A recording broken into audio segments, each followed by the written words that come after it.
आज जिस तरह मुख्यमंत्री प्रदेश वापस पहुंचे और उन्होंने आते ही जो पत्रकार वार्ता की है, उससे लगता है कि सरकार न केवल स्वर्गीय श्री विमल नेगी के मामले पर बल्कि किसी भी मामले पर कभी भी गंभीर दिखाई ही नहीं देती है। 18 मार्च को इंक्वायरी जो है वो कॉन्स्टिट्यूट होती है, जो एसीएस होम है उनके द्वारा जो की जानी थी, और वो उसके बाद जो है वो 7 अप्रैल को उसकी रिपोर्ट जो है वो सौंप देते हैं। तो एसीएस किसको रिपोर्ट सौंपेगी? मुख्यमंत्री जी को सौंपी गई, और उसके बाद जो है वो 14 मई तक वो फाइल कहाँ रही सेक्रेटरीट के अंदर, किन विशेषज्ञों के पास गई,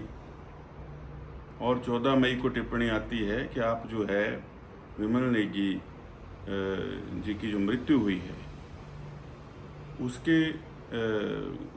ऊपर जो है जिन अधिकारियों पर कार्रवाई हुई है पहले ही, आप जो है उनकी भी सुनवाई करिए। तो ये फाइल इतने दिन कहाँ रही, कौन लोग इस पर बैठे रहे, ये भी जो है सीबीआई को जांच करनी चाहिए। और उनका ये कहना कि जब मैं टूर पर होता हूँ तो मैं किसी से कोई चर्चा नहीं करता, ये पहली बार मैं देख रहा हूँ कि प्रदेश के अंदर कोई मुख्यमंत्री ऐसा कह रहे हैं। जहाँ भी मुख्यमंत्री टूर पर जाते हैं, जो भी अर्जेंट इश्यूज होते हैं उनकी फाइल्स जो हैं वहाँ पहुँचाई जाती हैं, ताकि वो उसका संज्ञान उसके ऊपर ले सकें, उसके ऊपर जो भी अगली कार्रवाई होनी है उसको कर सकें। लेकिन ये क्यों इतनी देरी की गई? और आज जब पत्रकार वार्ता सेक्रेटरीट के अंदर हो रही है, हिमाचल प्रदेश सचिवालय के अंदर हो रही है, तो पत्रकार वार्ता के अंदर जो है वो पिछली पंक्तियों में ऐसे लोग बैठे हैं जिनका ना सेक्रेटरीट के अंदर कोई कार्यालय है, ना सरकार के साथ कोई काम है, ना वो अधिकारी हैं, ना चुने हुए प्रतिनिधि हैं। तो ये गंभीरता सरकार की ऐसे इश्यूज़ पर है। और एक बात मैं और कहना चाहूँगा कि जो इसमें जब आज पत्रकार वार्ता हो रही थी तो फिर राज्यसभा के चुनाव का जिक्र ले आए। अब आप कार्रवाई तो करवा रहे हैं, और शिमला ज़िला में ही हो रही है, बालूगंज थाने में जो है वो उसमें कार्रवाई चल रही है। तो इतनी बड़ी पत्रकार वार्ता अपने ऑफिशियल कार्यालय के अंदर एसपी शिमला ने की, चीफ सेक्रेटरी से लेके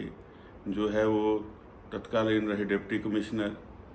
अपने डीजीपी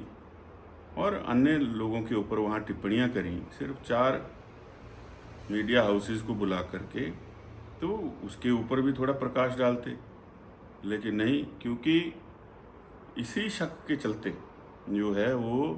विमल नेगी जी के परिवार ने आशंका जताई थी कि हमें लगता है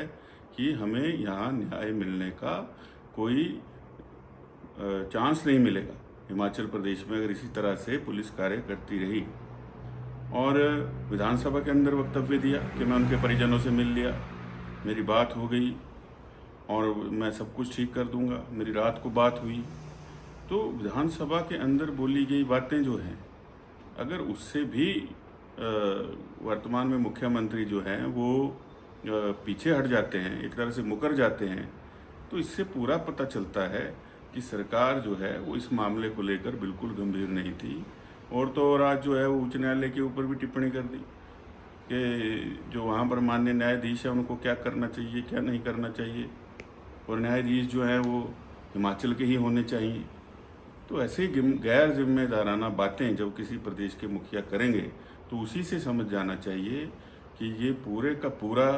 इस प्रदेश के अंदर कोई सरकार नहीं चल रही है, एक तरह से ये मित्र मंडली का पूरा माफिया राज है।